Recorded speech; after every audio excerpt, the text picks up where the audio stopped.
او د افغانستان د ستراتیژیک مطالعاتو له انسټیټیوټ نه مننه کوم چې ماته د خبرو دعوت راکړ.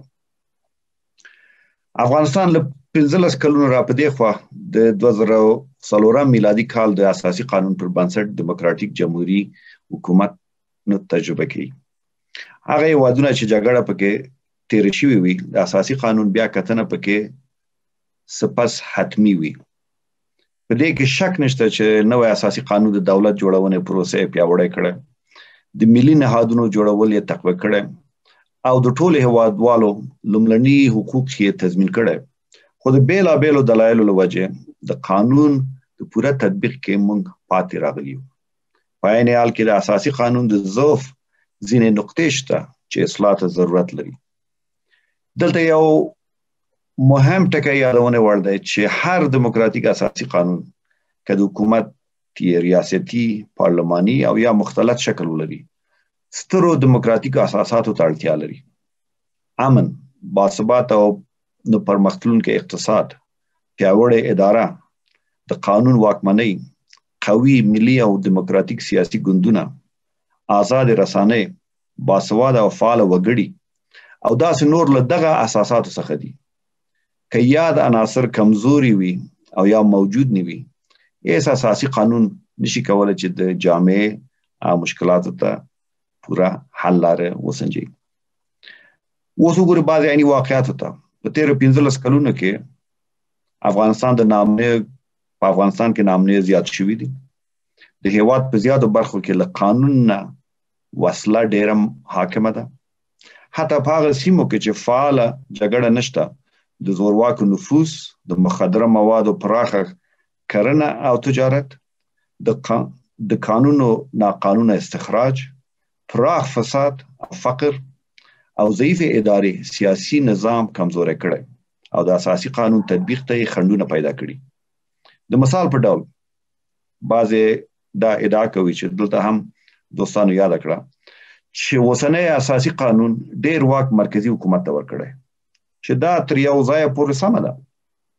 مګر د یاد اساسي قانون 130 ماده کې ویل شوي دي چې قانون د مرکزیت د اصل په ساتلو سره مکلف دی د قانون له مخې ضروري واکونه سیمهییزه ادارو ته انتقال کړي چې اقتصادي، اجتماعي او کلتوري مسایل پرمختګ وکړي او په ملي ژوند کې د خلکو سهم زیات شي. مګر د اساسي قانون دغه ماده پوره عملي شوې نه ده.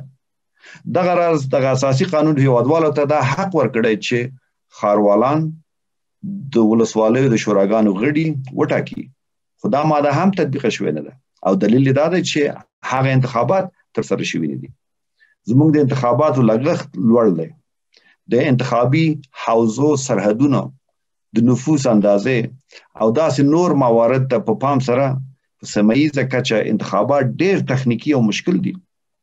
اړتیا دې ته ده چې دغه تخنیکي خنډونه حل شي او د انتخاباتو قیمت راکم شي. که څه هم د سیمهییزه ادارې قانون اوس د تصویب په وروستیو مرحلو کې دی، خو که مخکې تصویب شوی وای سیمهییزه ادارې به ورسره قوي شوی وای چې د اقتصادي، کلتوري او ټولنیز اجنډا او پروګرامونو انکشاف او تطبیق رهبري به یې کړی وای. خو په لنډه ووایو دا کاملا منطقي ده چې اساسي قانون کې د بدلونونو سپارښتنه وشي، خو په دې قانون کې داسې تدابیر شته که تطبیق شوی وای او یا تطبیق شي د خلکو پر ژوند به لوی تاثیر وکړي. موږ اوس د دیموکراتیک نظام یو بل تهدید سره مخ یو. هغه دا چې بعضې د دې نظام له اساسي اصول او قواعدو سره مخالفت کوي. په اطمینان سره ویلی شو چې سوله د افغانستان د خلکو اساسي غوښتنه ده. خلک حق لري خو چې د احتمالي سولې د شرطونو او هغه نظام او قوانین په باب پوښتنه وکړي. د دوی حقوق به څه وي او دولت به ورته کوم خدمات وړاندې کوي او مسؤلیت به یې څه وي. په دې حال کې باید څه وشي؟ اساسي قانون زموږ د سیاسي نظام د ملا تیر او اساس دی. دا قانون زموږ سیاسي نظام یو موټی ساتي. د خلکو ترمنځ او د خلکو او دولت په وړاندې د دولتي نهادونو رول او مسؤلیتونه معلوموي. اساسي قانون د ټولو اتباعو اساسي حقوقونه حفظوي. د رهبرانو او نمایندګانو د انتخاب اصول او قواعد واضح کوي. دا کار د افرادو د واکمنۍ پر ځای د قانون د واکمنۍ لپاره ضروری دی.